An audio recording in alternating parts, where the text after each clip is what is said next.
சென்னை மண்ணிவாக்கத்தை சேர்ந்த இரு குழந்தைகளின் தாய் ஒருவர் தனது கணவருடன் வந்து மண்ணிவாக்கம் காவல் ஆய்வாளரிடம் நூதன புகார் ஒன்றை தெரிவித்தார். அதில் தான் 10ஆம் வகுப்பு படிக்கும் போது டியூஷன் மாஸ்டராக இருந்த மணிகண்டன் என்பவர் தற்போது தன்னை விரட்டி தொந்தரவு செய்வதாக கூறியிருந்தார். மேலும் அவர் மிரட்டியதாக ஆடியோக்கள் மற்றும் வீட்டுக்கே வந்து நோட்டமிட்டு சென்று சிசிடிவி காட்சியையும் வழங்கினார்.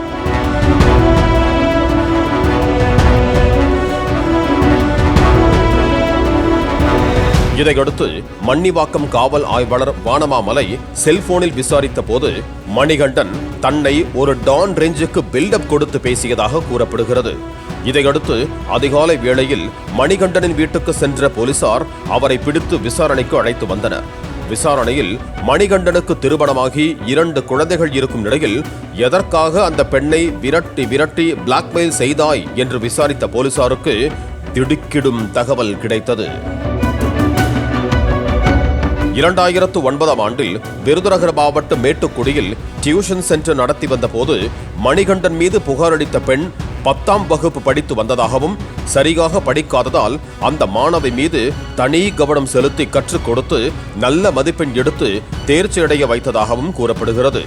அதேபோல கல்லூரி படிக்கும் போது பல்வேறு சந்தேகங்கள் கேட்கும் போதெல்லாம் அதனை தீர்த்து வைத்ததாகவும், இதனால் அந்த மாணவி மீது மணிகண்டனுக்கு ஒரு தலையாக காதல் ஏற்பட்டுள்ளது. ஒரு கட்டத்தில் அந்த மாணவியிடம் திருமணம் செய்து கொள்ள விரும்புவதாக கூறி பழகிய மணிகண்டன் அவருடன் புகைப்படம் எடுத்து வைத்திருந்ததாக கூறப்படுகிறது.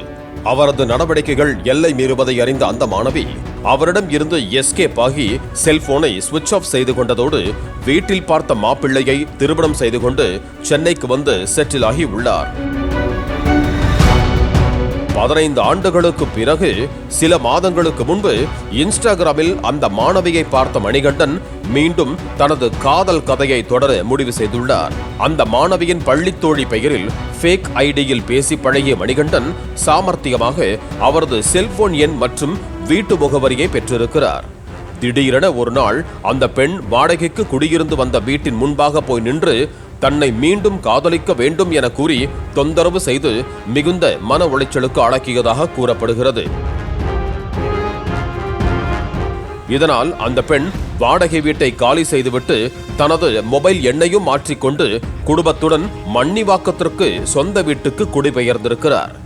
இருந்தாலும் மணிகண்டன் பல இடங்களில் தேடியும் அவரை கண்டுபிடிக்க முடியாமல் பல வழிகளில் விசாரித்து வந்துள்ளான்.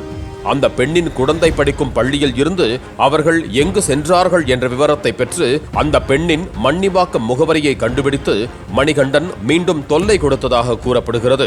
சொல்றதா சொல்லிட்டேன். நான் ஏற்கனவே முதலே சொன்னதான், நீ ரிலேஷன்ஷிப் வேணான்னு சொல்லி நீ ஒதுங்கினா நான் விட மாட்டேன். என்ன விட மாட்டேன். நீ உன்னை தேவையில்லைன்னு சொல்லி தான் நான் உன்னை அவாய்ட் பண்ணிட்டு இருக்கேன். நீ வந்து நீ பாத்துக்கோ. அப்புறம் இப்ப போன் போட்ட, நீ போன் இந்த நம்பர் இருக்கத்தான் செய்யறேன். இந்த நம்பர் நான் போன் பண்ணத்தான் செய்வேன். போன் பண்ணத்தான் வரும். இன்னும் அடுத்து 2 நாளும் உன் மாமனாருக்கு நியூஸ் போகத்தான் செய்யும். அவர் வாட்ஸ்அப்புக்கு போகத்தான் செய்யும். போன் அதை நம்ம நீ நினைச்சிட்டு இருக்க சும்மா போட்டோ மட்டும் அனுப்புன்னு சொல்லிட்டு என்கிட்ட போட்டோ மட்டும் தான் நீ இருக்கு நீ நினைச்சிட்டு இருக்க. நீ என் கூட எல்லாமே நான் வீடியோ எடுத்து தான் வச்சிருக்கேன். நீ இல்ல முடிஞ்சது நீ அனுப்பிக்கோ.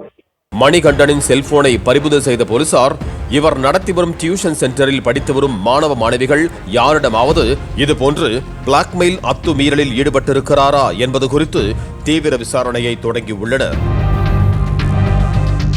பாலியல் வன்கொடுமை, பெண்களை பின்தொடர்தல், புகைப்படங்களை வெளியிடுதல் என்ற 6 பிரிவுகளின் கீழ் வழக்கு பதிவு செய்து மணிகண்டனை கைது செய்த போலீசார் அவனை நீதிபதி முன் ஆஜர்படுத்தி சிறைக்கு அனுப்பி வைத்தனர்.